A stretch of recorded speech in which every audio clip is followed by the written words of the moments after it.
One of the aspects of a shooter that makes them interesting to me is ammo management. And one of the little things about ammo management that few shooters have is being able to choose between two distinct yet relevant ways of reloading. Namely, between a speed reload, that's when we discard the magazine, and a tactical reload, when we retain the magazine. In terms of the duration of execution for a particular weapon, the speed reload should always take less time to complete than the tactical reload. Of course, switching to sidearm should take even less time. There are many ways to go about implementing this. We could use a system that uses two keys, that is, one for each type of reload. What should happen is the animation for reload starts as soon as either key is pressed. I probably won't be using it myself, but I think this is a simple and efficient system that should still be provided as one option. Another option is to use only one key for both types of reload. I'd argue that this would be the more elegant of the two options. Before I move on, there is a setting that we need to be aware of, and in Microsoft Windows it's called double click speed, and by default I believe this is set to 500 milliseconds. What happens is that if we double click within that time period, then it'll recognize it as such. But if our second click is too slow, then it'll be recognized as two separate single clicks.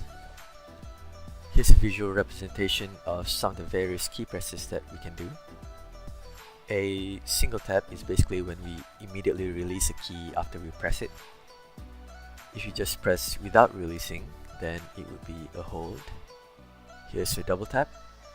Here's multiple taps in rapid succession. And here's a single tap quickly followed by a hold.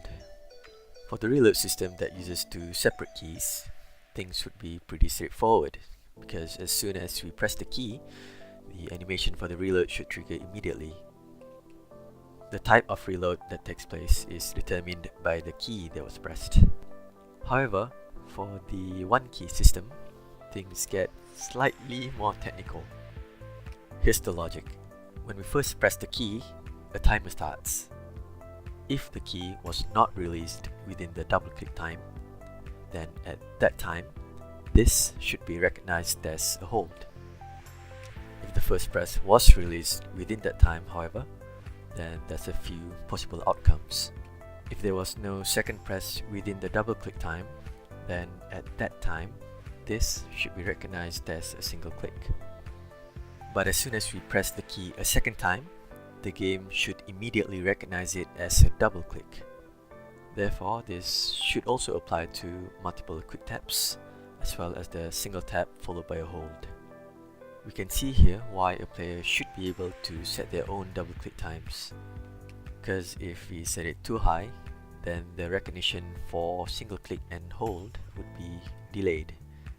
On the other hand, if we set it to a value that's too low, then we run the risk of making it difficult or even humanly impossible for ourselves to execute a double click.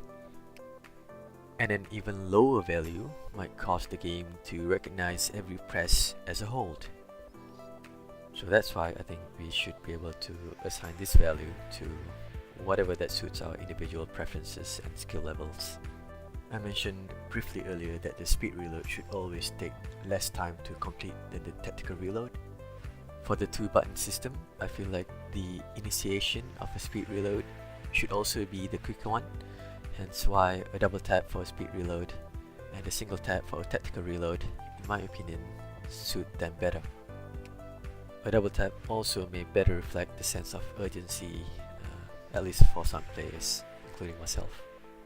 However, this is only my own personal preference, so players should be able to have it the other way around as well.